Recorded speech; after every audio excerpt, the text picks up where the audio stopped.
Assalamualaikum warahmatullahi wabarakatuh. Waalaikumsalam warahmatullahi wabarakatuh.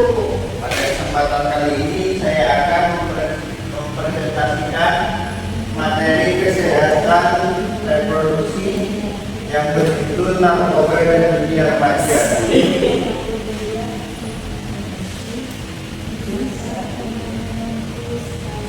Apa itu narkoba? Narkoba yaitu singkatan dari narkotika, psikotropika, dan obat terlarang. Selain narkoba, istilah lain yang diperkenalkan khususnya oleh Kementerian Kesehatan Republik Indonesia adalah NAPIDA, yang merupakan singkatan dari narkotika, psikotropika, dan zat adiktif. Selanjutnya dampak narkoba yang ada dua. Yang pertama yaitu dampak bagi kesehatan. Ada banyak bahaya narkoba bagi hidup dan kesehatan. Di antaranya adalah yang pertama dehidrasi. Penyalahgunaan zat tersebut bisa menyebabkan keseimbangan elektrolit berkurang. Akibatnya badan kekurangan cairan. Jika efek ini terus terjadi, tubuh akan kejang-kejang, muncul halusinasi, perilaku lebih agresif, dan rasa sesak pada bagian dada. Jangka panjang dari dampak dehidrasi yaitu menyebabkan kerusakan pada otak. Selanjutnya yaitu halusinasi. Halusinasi adalah salah satu efek yang sering dialami oleh pengguna narkoba seperti ganja. Tidak hanya itu saja, dalam dosis berlebih juga bisa menyebabkan muntah, mual, rasa takut yang berlebih, serta gangguan kecemasan. Apabila pemakaian berlangsung lama, bisa mengakibatkan dampak yang lebih buruk seperti gangguan mental, depresi, serta kecemasan terus-menerus.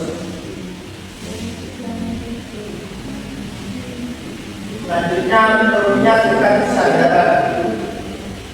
Pemakai yang menggunakan obat-obatan tersebut dalam dosis yang berlebih, efeknya justru membuat tubuh terlalu rileks sehingga kesadaran berkurang drastis. Beberapa kasus si pemakai tidur terus dan tidak bangun-bangun, dan terjadi perubahan perilaku. Dampak narkoba yang cukup berisiko tinggi adalah hilangnya ingatan sehingga sulit mengenali lingkungan sekitar. Selanjutnya yaitu kematian. Dampak narkoba yang paling buruk jika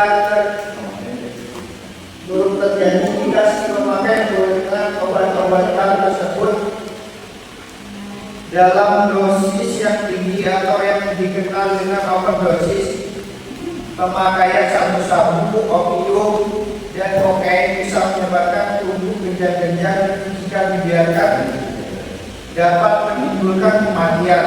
Inilah akibat fatal yang harus dihadapi hingga sampai kecanduan narkotika, nyawa menjadi taruhannya. Selanjutnya, gangguan kualitas hidup. Bahaya narkoba bukan hanya berdampak buruk bagi kondisi tubuh. Penggunaan obat-obatan tersebut juga bisa mempengaruhi kualitas hidup, misalnya susah berkonsentrasi saat bekerja, mengalami masalah keuangan, hingga berurusan dengan pihak kepolisian jika terbukti melanggar hukum. Yang kedua, dampak narkoba bagi sosial. Bahaya penyalahgunaan narkoba juga bisa mengalami hubungan sosial generasi muda. Obat-obatan tersebut menyebabkan perubahan perilaku dan ketidakstabilan emosional dan ketidakmampuan untuk menjaga hubungan yang sehat dengan keluarga, teman, dan masyarakat sekitar. Dampak sosial yang dirasakan oleh remaja pengguna narkoba yaitu sering dibutuhkan di lingkungan, merusak disiplin dan motivasi anak, prestasi siswa jadi turun drastis, dan siswa menjadi nakal, sering bolos, dan akhirnya putus sekolah.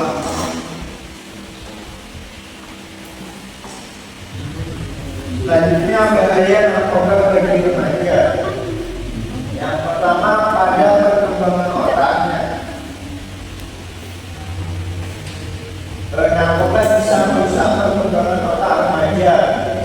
Selanjutnya kinerja akademis, bisa menurunkan kemampuan belajar.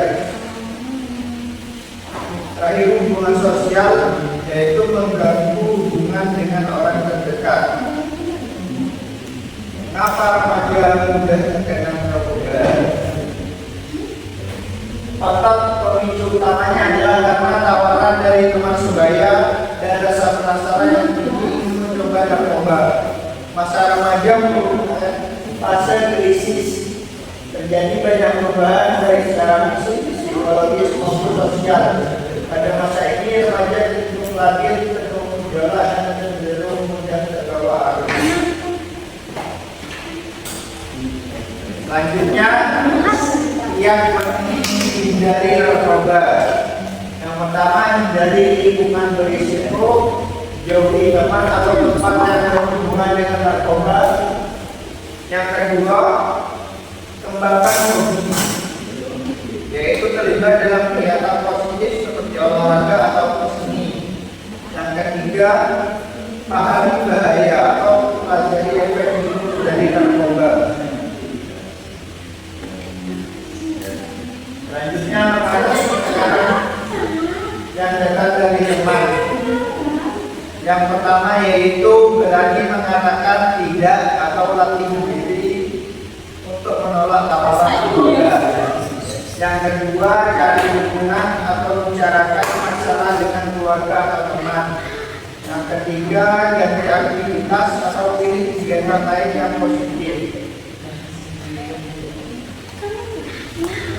Selanjutnya, membangun kepercayaan diri.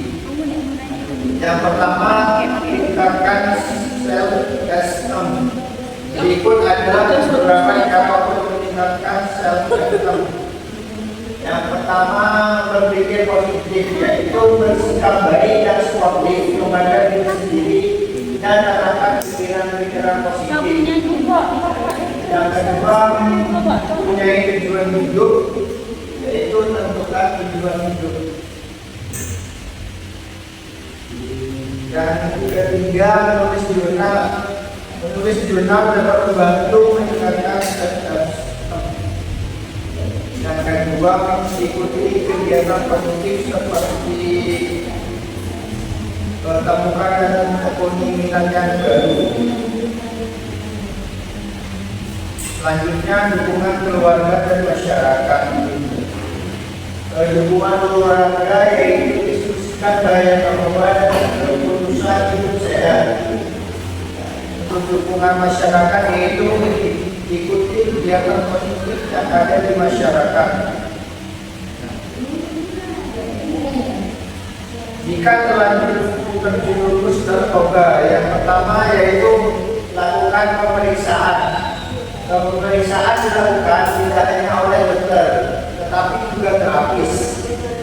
Pemeriksaan bertujuan untuk mengetahui sejauh mana kecanduan yang dialami dan adakah efek samping yang muncul. Jika pemakai mengalami depresi atau bahkan gangguan perilaku, maka terapis akan menemukan efek tersebut baru melakukan rehabilitasi. Yang kedua yaitu detoksifikasi. Cara mengatasi kecanduan yang harus melalui beberapa tahapan dan salah satu yang cukup benar adalah detoksifikasi. Di sini pengguna harus 100% dari menggunakan obat-obatan berbahaya tersebut. Reaksi yang akan dirasakan bisa mulai dari rasa mual hingga badan terasa sakit. Samping itu, pecandu akan merasa tertekan karena tidak ada asupan obat penenang yang dikonsumsi. Yang ketiga yaitu stabilisasi. Setelah proses detoksifikasi berhasil dilewati, selanjutnya dokter akan menerapkan langkah stabilisasi. Tahapan ini bertujuan untuk membantu pemulihan jangka panjang dengan memberikan proses dokter. Tidak hanya itu, pikiran tentang rencana ke depan pun diarahkan agar kesehatan mental tetap terjaga dan tidak kembali terjerumus dalam bahaya apabila terlarang. Yang keempat yaitu pengelolaan aktivitas. Jika sudah keluar dari rehabilitasi, pecandu yang sudah sembuh akan kembali ke kehidupan orang, diperlukan pendekatan dengan orang terdekat seperti keluarga dan teman agar mengawasi aktivitas mantan pemakai. Tanpa dukungan penuh dari orang sekitar, keberhasilan mengatasi kecanduan perempuan.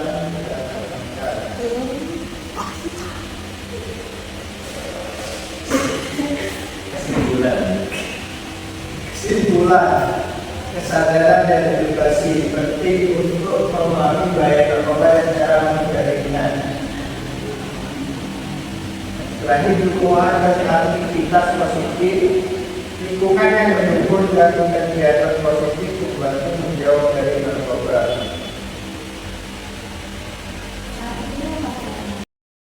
Untuk selanjutnya yaitu sesi tanya jawab. Saya buka dua pertanyaan bagi para audiens. Silakan untuk bertanya. Dan bertanya, kenapa remaja itu gampang sekali terkena narkoba? Sudah. Kenapa razia? Sudah. Kenapa? Izin bertanya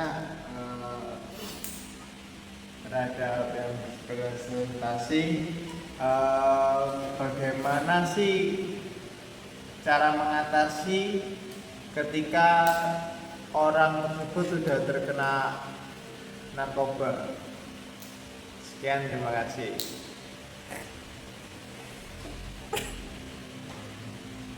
Gerak-gerak tangan puncak. Saya akan menjawab pertanyaan dari Mas Alvin. Kenapa sih remaja gampang terkena narkoba? Faktor utama remaja terkena narkoba yaitu karena masa remaja yaitu masa-masa krisis, yaitu masa perubahan yang banyak terjadi dari faktor sosial, psikologis,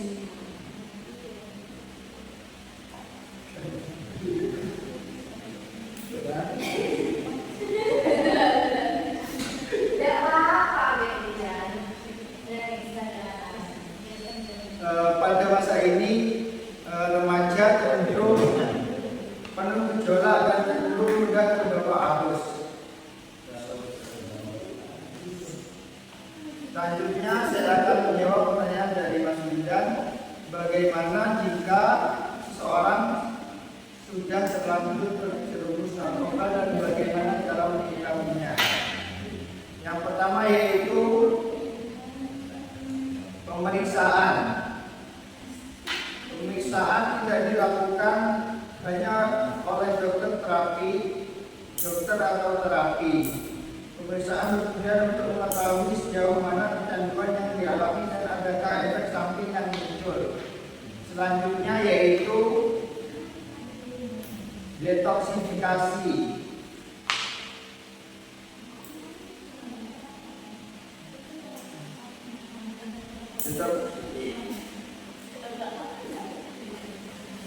Pada masa detoksifikasi yaitu pengguna harus 100% berhenti menggunakan obat-obatan berbahaya tersebut. Tahap selanjutnya yaitu stabilisasi. Setelah proses detoksifikasi berhasil dilewati, selanjutnya dokter melakukan langkah stabilisasi yang bertujuan untuk pemulihan jangka panjang dengan memberikan resep dokter. Yang terakhir yaitu pengelolaan aktivitas. Jika sudah keluar dari rehabilitasi, pecandu yang sudah sembuh akan kembali ke kehidupan normal. Terima kasih, sekian. Assalamualaikum warahmatullahi wabarakatuh.